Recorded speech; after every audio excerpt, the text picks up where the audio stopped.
अजिबात पितांबरीचा वापर न करता तेलकट आणि चिकट झालेले दिवे कसे स्वच्छ करायचे ते सुद्धा अगदी सोप्या पद्धतीने ते या व्हिडिओमध्ये बघणार आहे। त्यामुळे व्हिडिओ कुठेही स्किप न करता शेवटपर्यंत नक्की बघा। तर असे तेलकट झालेले दिवे स्वच्छ करायला खूप मेहनत लागते, परंतु आज जास्त मेहनत न करता आणि पितांबरीचा अजिबात वापर न करता देवाचे सगळे दिवे आपण स्वच्छ करणार आहे। जास्त तेलकट झालेले दिवे स्वच्छ करताना घासणी सुद्धा अगदी तेलकट होऊन जाते आणि त्यामुळे दिवे तर निघतच नाहीत, परंतु घासणी सुद्धा खराब होते। परंतु आता जास्त मेहनतीची गरज नाही, एकदम सोपी ट्रिक इथे आपण वापरलेली आहे। तर बघू शकता हे दिवे किती तेलकट झालेले आहेत। तर बऱ्याचदा आपण रोजचा नेहमीचा वापरण्याचा दिवा स्वच्छ करतो, मात्र ठेवणीतले दिवे स्वच्छ करायचे राहून जातात आणि मग सणवार आला की याची आठवण येते, परंतु मग घाईच्या वेळी हे स्वच्छ करायचं राहून जातं। अगदी दिव्याखाली ठेवण्याची प्लेट सुद्धा खूप तेलकट होते। जास्त स्वच्छ नाही केलं तर असेच डाग त्याच्यावरती उमटतात किंवा पितांबरीने स्वच्छ केल्यावर सुद्धा दिव्यावरती काही डाग उमटतात। तर ही स्टीलची पंती आहे, बघू शकता याच्यावर सुद्धा किती तेलकट थर जमा झालेला आहे। तर अजिबात जास्तीची मेहनत घ्यायची गरज नाही, एकदम सोप्या पद्धतीने हे सगळं आपण स्वच्छ करून घेणार आहे। त्यासाठी एका मोठ्या भांड्यात पाणी गरम करायला ठेवलंय, त्यामध्ये 1 चमचा वॉशिंग पावडर घालायची, कोणतीही घ्या जी तुमच्याकडे अवेलेबल असेल ती घ्या। थोडंसं मिक्स करून घ्या। त्यानंतर यामध्ये विम लिक्विड घालायचं, यामुळे तेलकटपणा निघायला बरीच मदत होते। त्यानंतर यामध्ये आपण घालणार आहे खायचा सोडा 1 चमचा, ती सुद्धा पाण्यात व्यवस्थित मिक्स करून घेऊया। आता यामध्ये आपण घालणार आहे व्हिनेगर, जर तुमच्याकडे व्हिनेगर नसेल तर लिंबाचा रस घाला। आता गॅस थोडा स्लो करायचा आणि सगळ्या समया अशा खोलून यामध्ये घालायच्या, त्याचा सगळा पार्ट असा अलग करायचा, म्हणजे पूर्णपणे तेलकटपणा जो आहे तो निघून जाईल। तर सगळे दिवे अशाच पद्धतीने खोलून यामध्ये टाकायचे, जितके पार्ट आपण काढू शकतो तेवढे काढायचे आणि यामध्ये घालायचं।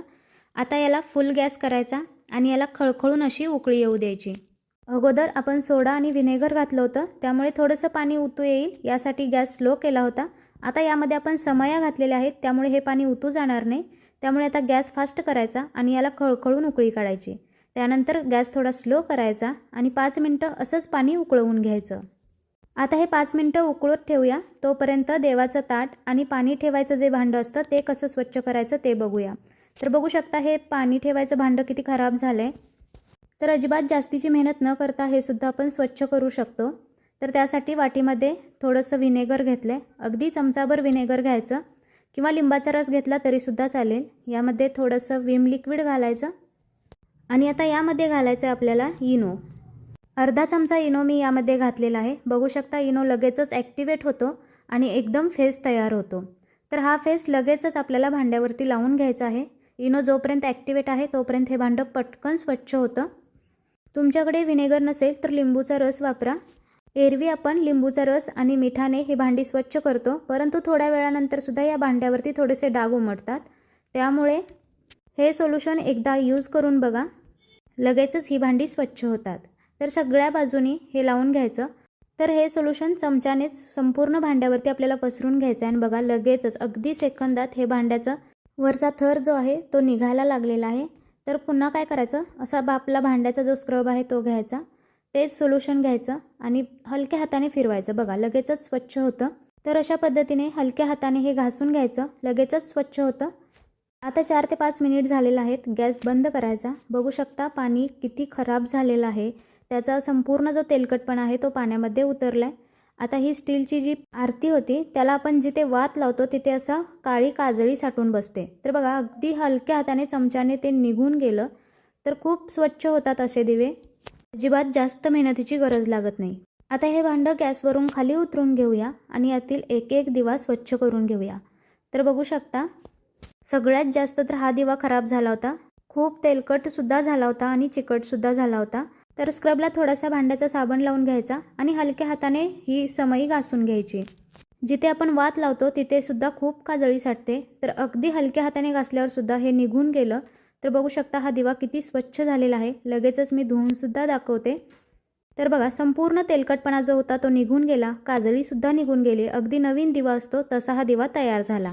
तर अशाच पद्धतीने सगळे दिवे स्क्रबनं घासून घेते। भांड्यामध्ये जे गरम पाणी होतं ते बाजूला काढलं आणि त्यामध्ये दुसरं थंड पाणी घेतलं, ज्यामुळे आपल्याला ते भाजलं सुद्धा जाणार नाही आणि सगळे दिवे घासून त्यामध्ये पुन्हा टाकता येतील।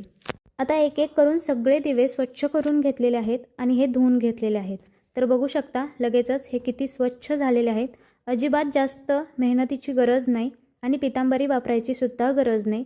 हे दिवे लगेचच स्वच्छ होतात. दिवे धुवून घेतल्यानंतर एखादं स्वच्छ सुती कापड घ्यायचं आणि त्याने पुसून घ्यायचं. पुसल्यामुळे त्याच्यावरती अजिबात डाग पडणार नाहीत आणि दिवे स्वच्छ राहतील.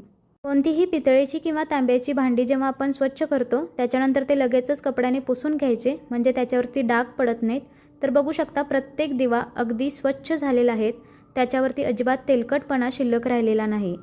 तर हे सगळे दिवे स्वच्छ करायला फक्त 10 मिनिटं लागलेले आहेत. परंतु स्वच्छ करायच्या आधी दिव्यावरचा तेलकटपणा आणि चिकटपणा बघून असं वाटतं की खूप वेळ लागेल हे स्वच्छ करण्यासाठी. परंतु तुम्ही हे जर सोल्युशन वापरलं तर अगदी 10 मिनिटांमध्ये तुम्ही सगळे दिवे आरामात स्वच्छ करू शकता. अगदी घरात उपलब्ध असणाऱ्या साहित्यांमधून हे दिवे मी स्वच्छ केलेले आहेत.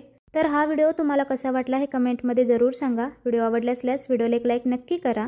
चॅनलला सबस्क्राईब करायला मात्र अजिबात विसरू नका.